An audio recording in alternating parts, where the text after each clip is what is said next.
Suburbia runs through all parts of Australian society. 40% of the population live in just two cities. 80% of the city is a suburb. Low density has always been taken to be the bane of sustainability. Is suburbia fundamentally irreversible? Can Australia reach its 2050 target without rethinking its cities? There's huge opportunities.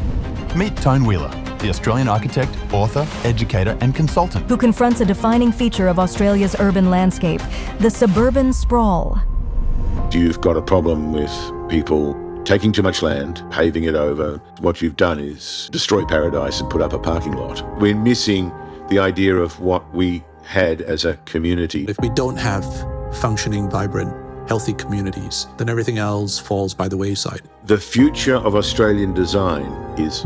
In the midst of the climate crisis, Australia is now seeing more flash floods, droughts, and widespread fires than ever before. Is evidence of climate change-fueled disasters or weather events having an impact on public consciousness? For a country that's not interested in sustainability, Australia has the greatest penetration of solar PV on roofs. Over 40% of homes now have solar panels. You're not saying build more suburbia because it gives you solar power. It's not climate change that is motivating change in attitudes. It's something else. I think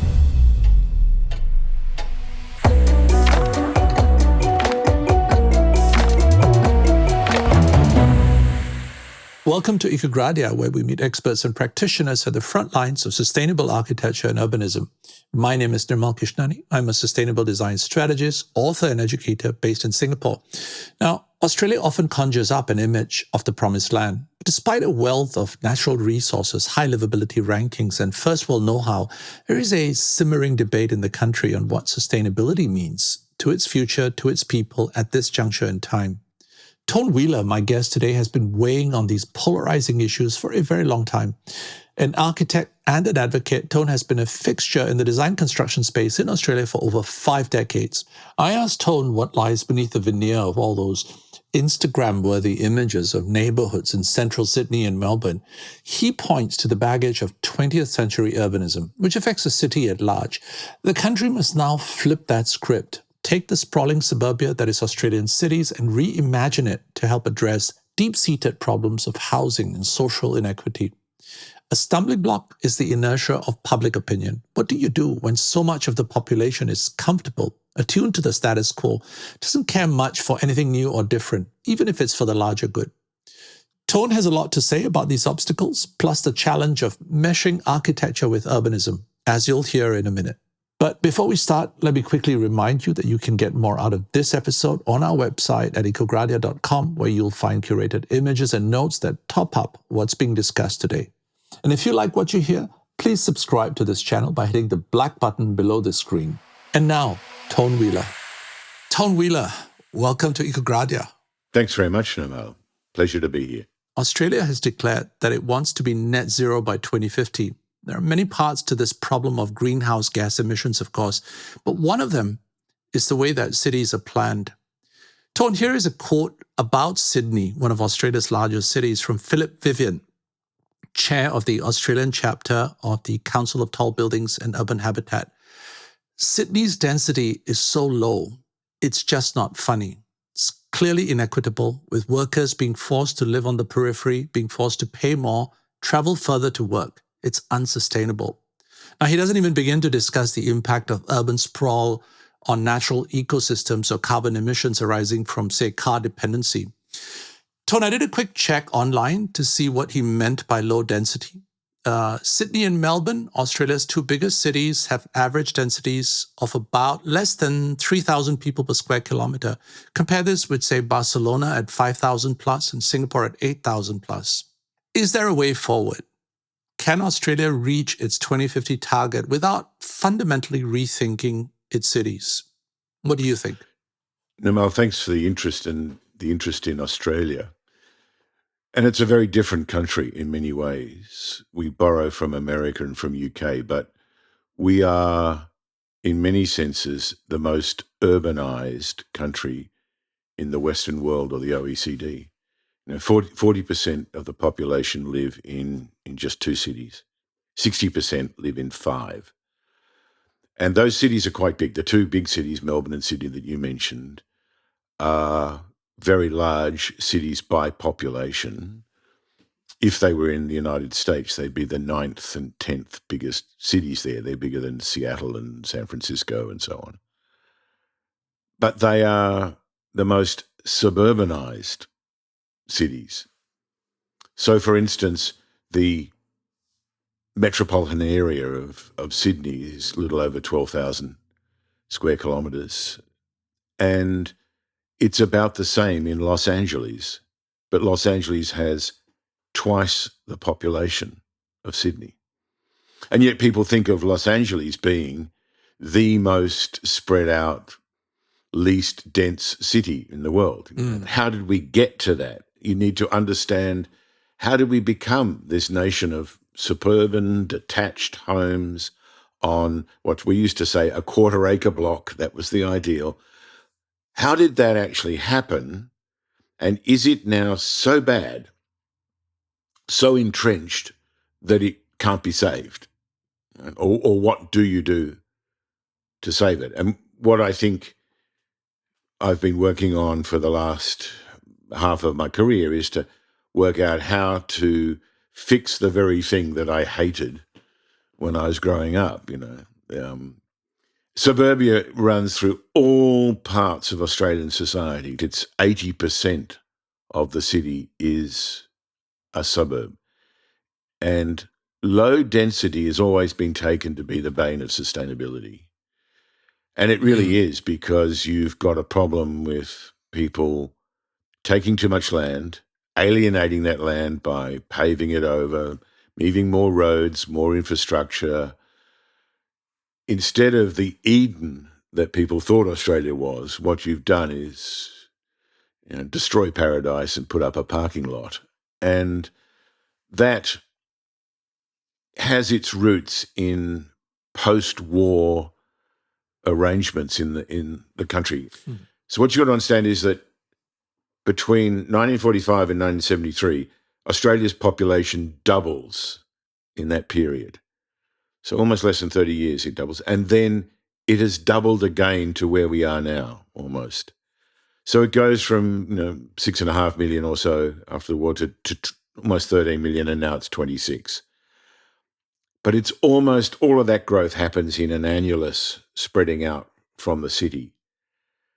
And the Europeans who came had come from poverty, often were people who were not wealthy in their own countries. They'd come as refugees, and they leapt on the idea that you could own your own home. To them, it was paradise. If we are confronted with a landscape of suburbia, what do we do with that? How do we move ahead? I mean, is suburbia fundamentally irreversible? Is there something that can be done to deal with it? No, I think there's huge opportunities actually to turn suburbia back on itself. Talk me through the idea of turning suburbia back on itself. What do you mean exactly? What is happening that will make this possible? I think it's probably fairly recently, the last 10 years, the green karma runs over the brown dogma. Yeah. The things that happens in this is solar photovoltaic electricity on roofs. And the thing flips, because Australia has the greatest penetration of solar PV on roofs. For a country that's not interested in sustainability. Why? Because it's a suburban nation and we've got individual houses with large roofs. And it's really easy to stick cheap, Chinese-made solar panels. Over 40% of homes now have solar panels. And it's growing all the time because the panels are cheap. They offset your electricity bill that's been going up. It's distributed energy. It doesn't, you've got energy when there's a blackout. The penetration of batteries, individual home batteries, whether they're made by Tesla or some other company, a lot of Australian startups that have those batteries, they now provide energy independence. But if you told people that you're going to have energy independence as a sustainability move, they'd get a bit upset about that. But if you say you can lower your energy bills, yeah, I'll have that. And it means that if you're putting in a swimming pool, which you want to have a water tank to top up the pool so it doesn't come from the main. Right. And you have to have solar panels to run the equipment in that swimming pool. Now, so it's this flip that goes on where suddenly suburbia that was the problem in sustainability has this other role to play. Another metric that shows you what it is the electric vehicle. Mm. And you think, oh, well, this will be an inner city elite thing that, you have cars. No, the greatest penetration of electric cars is the furthest you are away from the city centre, because it's easier to plug the car in. You've got the panels on the roof. Right. 80% of trips in Australian suburbia are 80 kilometres or less, which is very easy to have an electric car go for 3 or 4 days without being charged. So electric cars are now out in the outer suburbs. So the outer suburbs now are very sustainable. It's this kind of weird invert that's really hard for us that's been arguing against it for so long. You found a silver lining on suburbia, but that isn't an argument for suburbia though, right? You're not saying that we should build more suburbs because it gives you solar power. No, the real hope is that you can rework suburbia.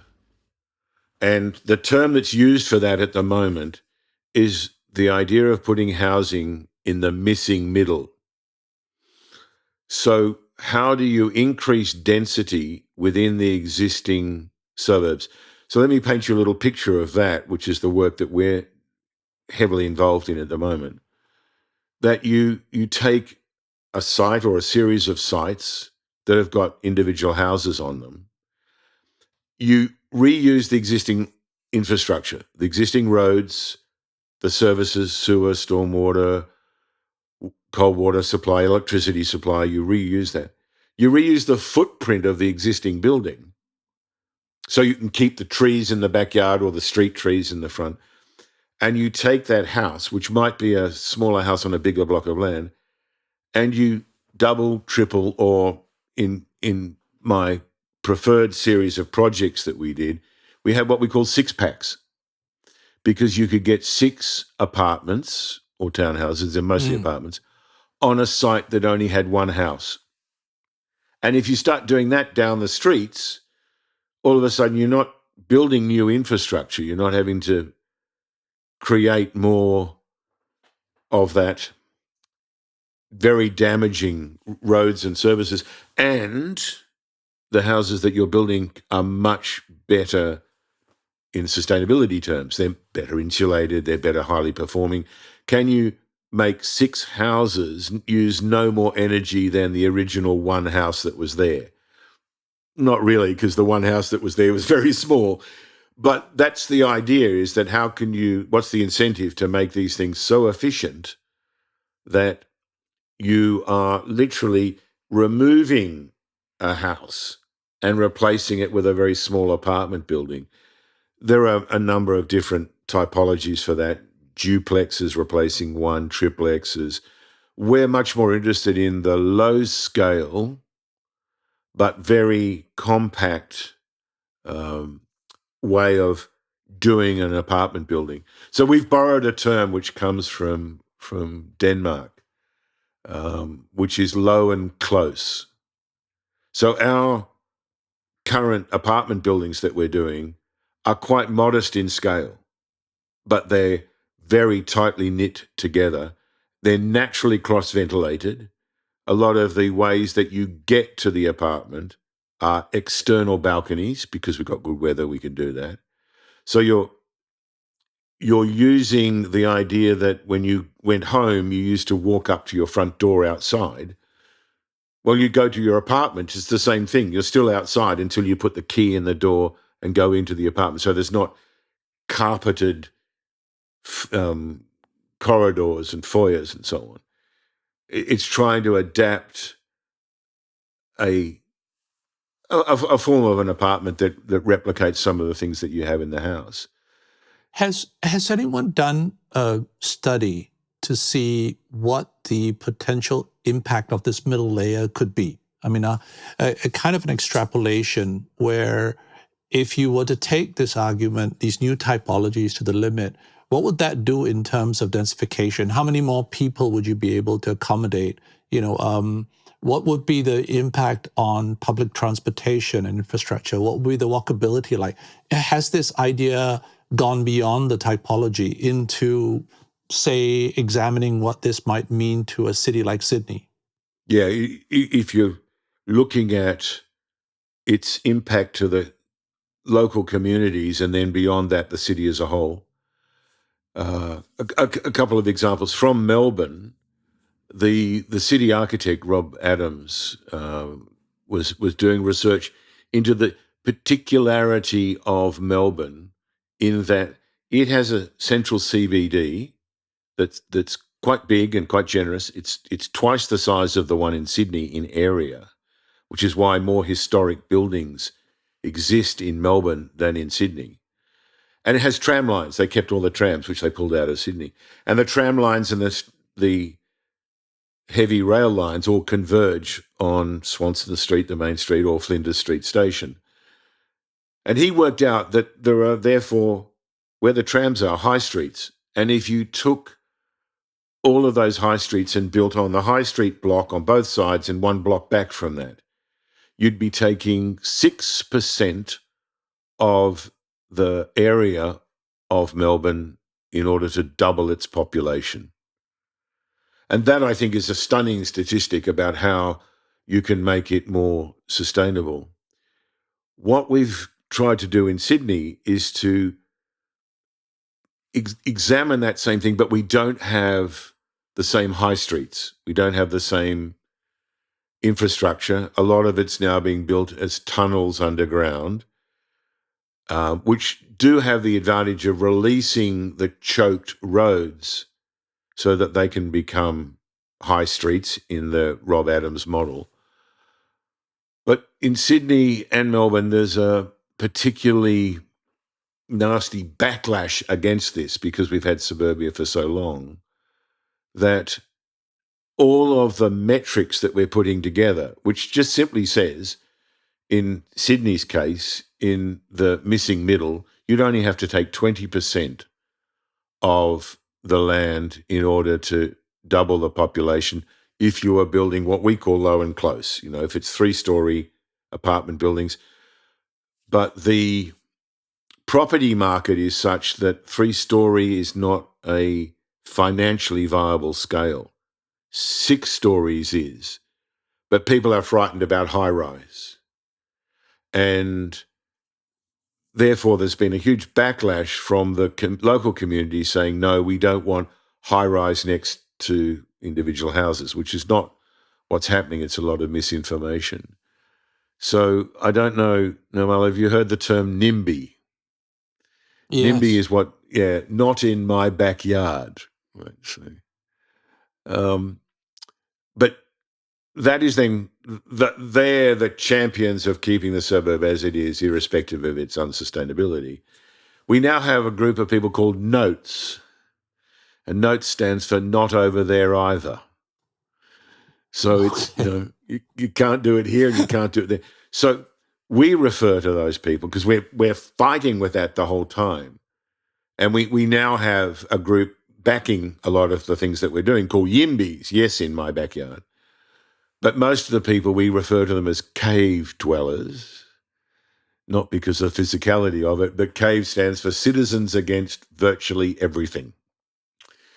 And the local councils, there are about 50 councils in the greater Sydney area, 33 in the main metropolitan area, about 50 across the broad spectrum. So there are lots of individual fiefdoms. And each of those councils is trying to preserve what it had and has and prevent the modernism and the contemporary coming. And so we refer to the councils as bananas. Build absolutely nothing anywhere near anything. And that becomes the way in which the community is now divided between the potential for us to really make use of suburbia, and make use of the idea of property, turn the property back for something useful, create affordable housing for people who are renting, get every people, the idea that we floated in a lot of our policy documents, because I'm both an architect and an advocate, and probably better known for my advocacy because my architecture is usually buried into the community. You don't see it. That's part of the desire for it. We're actually saying that we should move to get 90% of people owning a home. And nobody should own two houses before everybody has one. Now, that kind of proselytizing is where we've gone. That is sustainability. I argue that that's much more sustainable. That's much more what we should be working on in the sustainability area. We're faced with an enormously poorly designed, poorly built housing stock. One of the most sustainable things you could do is actually to demolish it, recycle, reuse those materials, and treble, septuple the houses in the six packs I was talking about earlier on. Let me ask you a question about the pushback that you are getting from the ground, as it were, from citizens or town councils, those who don't want anything new in their backyard. Australia of late is seeing evidence of climate change. For instance, the 2019-2020 bushfire was a massive ecological disaster. According to WWF, what was it? 19 million hectares were burned, 3 billion animals were impacted. Climate change is happening quite literally in your backyard. Has evidence of climate change infiltrated public consciousness? I mean, do people want something different for their homes and cities? Do they seek a different relationship with natural systems? And has this led to a rethink in, say, policy or planning? I could give you a very jaundiced view of that it's not climate change that is motivating change in attitudes. It's something else. And I think one of the key drivers of that is insurance. If you can't get insurance for your house because it's in the middle of the bush and it's going to burn down, or it's in a cyclone area, or it's in an area that's flooded 7 times in the last 20 years, you can't get insurance. Then that causes you to rethink, do I really want to stay in this? But the background of that is, well, what it's done is collapse the value of the property. So you have an emotional attachment to the house, but nobody else will value that because you can't insure it and so on. So insurance is driving more change than the climate is. And then the other thing that causes the change is the idea of access to facilities. Like everywhere else in the world has gone digital, right? So there's a big work from home movement and so on. So do we still have the community centres that provided the kind of shopping, schools, the various things that held together a small town or a suburb and made that suburban life? What happens if you no longer travel into the city or the city centres? Well, maybe I'll relocate to get closer to a CBD. Maybe I rework where I am. And then maybe I take a second house in the bush, on the beach, in the tropics, wherever. And if that one burns down or blows away or whatever, I'm not at a loss because I've got my own home, my primary residence. Yeah. Who are the architects who are championing this through the work that they do? And what are the new paradigms that are being put out there by the design community that kind of paint a picture of sustainability or the future? And I'm going to try and reorient the question, because I want to talk about the future in that sense.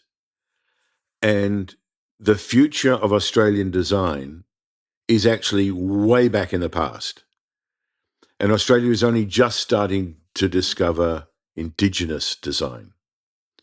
We've known about Indigenous art for a long time, and many people will say that the only true Australian art is Indigenous art. And what's been interesting about that is the journey from the dot paintings and so on, of the desert paintings and the Pinchinjara paintings, to very, very interesting modernist Indigenous painters. Emily Kane Nangwari and Sally Gabori.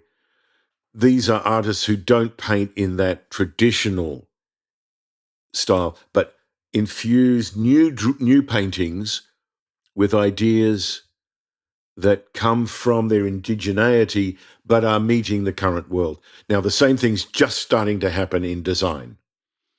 And when you ask me the architects who are making that change, I'm going to say the couple of people who are making a big change in that regard.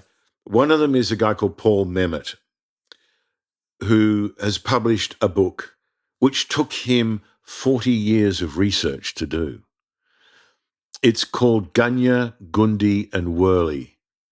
A Gunya, a Gundi, and a Worley are different names for much the same thing, which is a wheelchair. It's a small encampment, a small protective way of having Indigenous camps.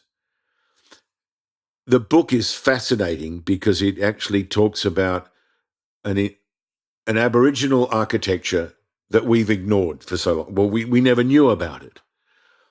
And together with work that's been done about how the Indigenous community, when we first came 230 years ago, were not just hunters and gatherers. There was an agrarian society and so on.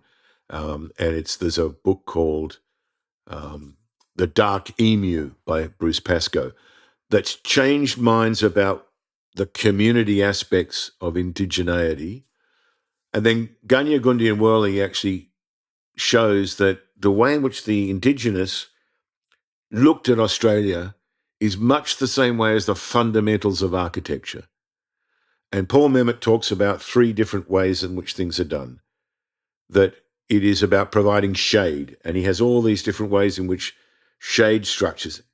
And this idea of the Aussie hat, the big broad-brimmed hat, is translated now. It used to be verandas, and now we're going even further beyond that to this idea of shade of outdoor space, not shade of indoor, but shade of outdoor. Wind protection. So you actually had a wind barrier that would stop the wind coming in. And then the third part of it was warmth.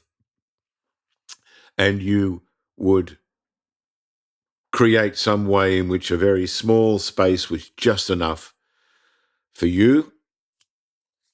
And you might have a couple of dogs in there as well to keep you warm, which, by the way, is where the expression 3-dog night, that's the coldest night. You need 3 dogs to keep you warm. But what it's done is it's brought to the fore that there is an Indigenous knowledge.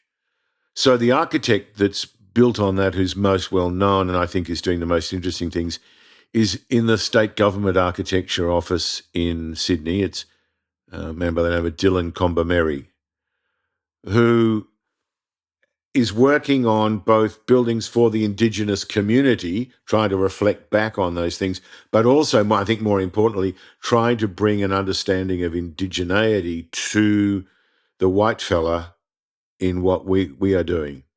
And I find that the most interesting thing that's happening in sustainability is if you had a culture that lasted for 60,000 years and it created this great art and it created this longevity and so on, maybe we should take another look at all of that. So that's my first answer to that. I think there are a couple of firms that you can find out about them because there is enough information about them, whereas some of the ones that I really treasure are so far below the radar line they don't even have a website.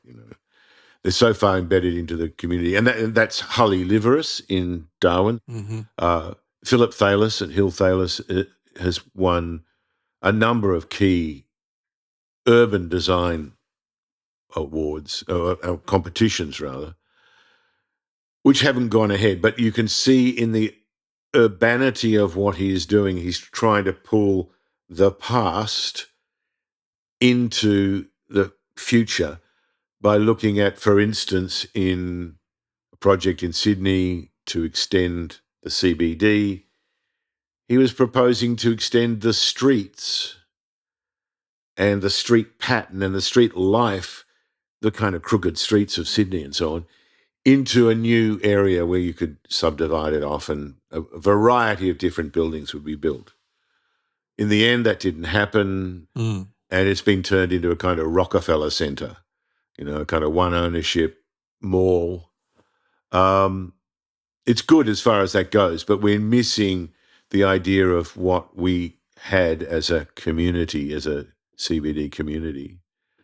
And I think in Melbourne, there is a movement, really interesting movement, which has been called the Nightingale movement, which is to relook at how apartments are done on a co-op basis.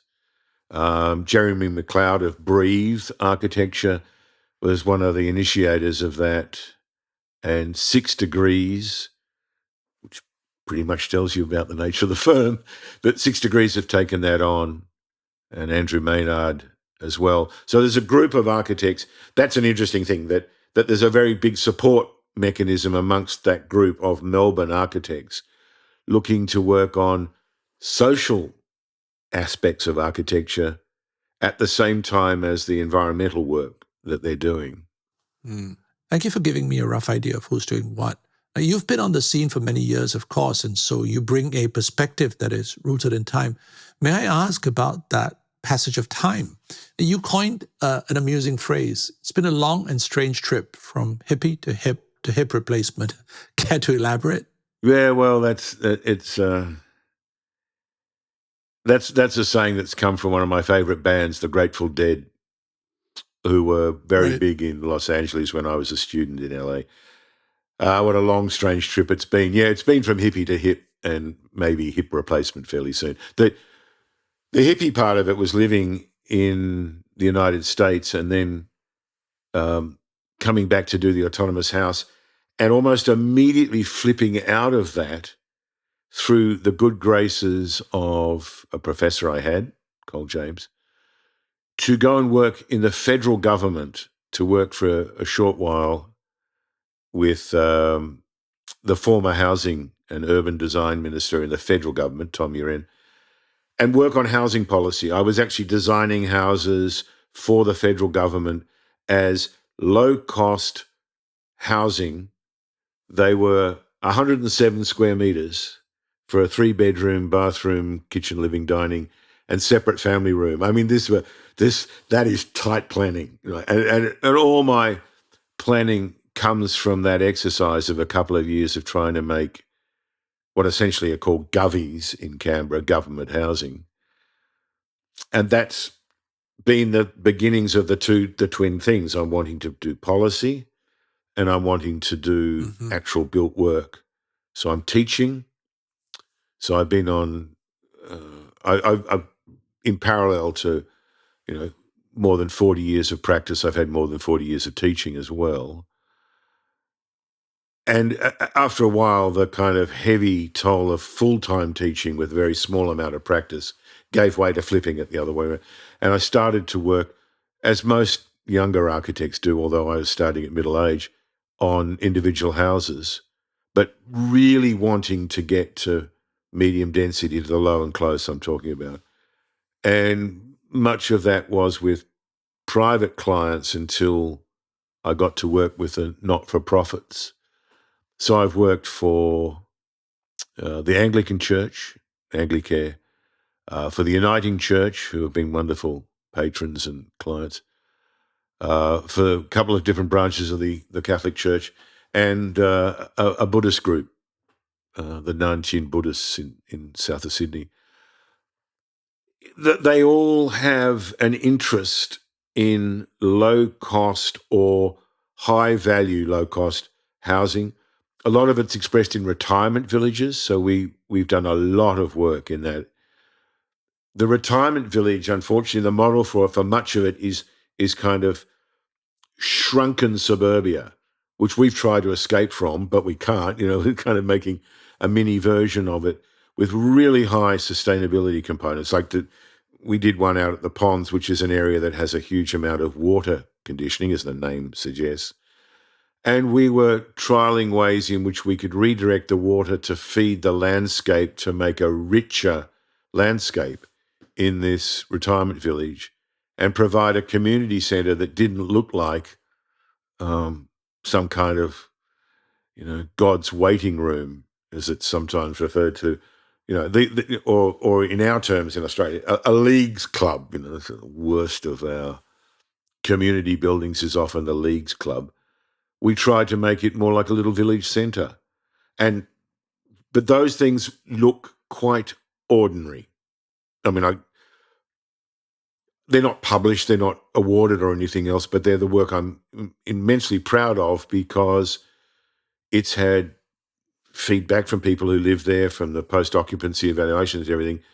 It's been incredibly successful because people identify a way of living in our courtyard houses, because that was the thing that we introduced to retirement living, and we've done quite a number of them now that are based around a private courtyard, shrinks your huge backyard and front yard into something that you can manage when you're in your 70s and 80s or 60s. And that's branched out now into the Faith Housing Alliance, on which I'm a member, in which the churches, the ones I mentioned before and others, are interested in replacing the defunct church with housing. And that's one of the things. We've done quite a number of those schemes and working on them at the moment.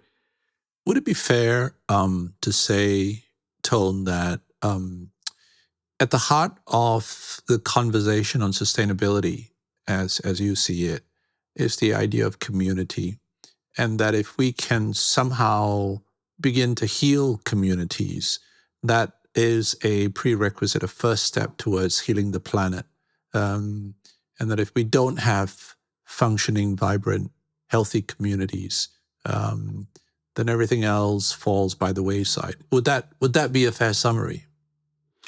Yes, I think that there are a number of buildings that we've done that are technologically challenging and quite interesting, but they don't give me the same sense of satisfaction and the sense of using your architectural skills to its best ability as the community work. I mean, we've done, for instance, we did the first 6-star Green Star factory and warehouse building that makes insulation panels. That's based in Melbourne, one of only 3 for that company around the world. We also designed an indoor ski centre, which sounds kind of completely counterintuitive, but it's basically what Australians would call a giant esky, But the interesting thing about that is that it has enormous amount of employment and an enormous amount of, it becomes a community centre in an area where sport is a very big thing in Western Sydney, and it becomes a sports centre, and it has a number of different other activities that were in there. And once I got past the technological parts of how you make a very big chili bin, big iced box, and he got into the other parts of the building are far more interesting about, how do you have people moving through from, hot summer outside to go into a winter inside the building, and what happens along the way. They're technologically interesting, and we've done office buildings and other things like that. But the things that are really challenging is a good 3-story and a good 6-story apartment building. They're the 2 challenges that I think I've had a red hot go at, as we say, to make good, high quality houses in not that high, but very compact, and that they're not sensational, I mean, one of your earlier podcasts, you had Bjarke Ingels talking about some of his very dramatic buildings, which I visited in Copenhagen, and they are truly astonishing. But I think that works in that community and that climate. Hopefully, somebody just goes past one of our buildings and it's hardly noticeable. It's just yet another another good little apartment building in amongst other buildings, which I think is a testament to actually doing good work without good work. The satisfaction is in what you've done in the building, not in the awards and the hero shots and the publications and stuff. Last question, Tone, and I ask this of all my guests. What gives you hope? The thing that gives me the most hope is that you could take the suburbia, the desolate, socially isolated, my mother trapped at home because he had no car, suburbia, right, with a long distance walk to school and so on, that you could turn that into something that was a vibrant village community with hundreds of villages. You know, the thing that is remarkable about London, even more so than Paris or perhaps New York, is the ability to have villages within a city. And what gives me hope is that for so long we've had these very kind of almost possibilities in our suburbs, and it needs a group of people. It needs planners, landscape architects, engineers. It needs a group approach to work out how you can tweak it. I'm not one for the giant scheme, as you would have already understood. The giant mega solution does not exist. Let 1,000 flowers bloom. Didn't go so well in China, but it could go well in Australia. That we do have a whole series of very small interventions that reflect the diversity. What gives me hope? We're a very diverse country. Huge multiculturalism, enormous, and there's friction a lot of the time about that. But it just means there's a richness to what you might get in your architecture. There was this corny thing when the Italians and Greeks and Yugoslavs first started building houses, particularly in Melbourne, that was kind of mimicked as a theatrical piece. But now we're looking in behind that at what lies behind things like the multi-generational family. The idea of a courtyard house or a courtyard apartment or an apartment building that houses 4 or 5 families of different ages and so on, or a retirement village in an apartment building with some shared facilities and, I'm told, very good coffee at the ground level.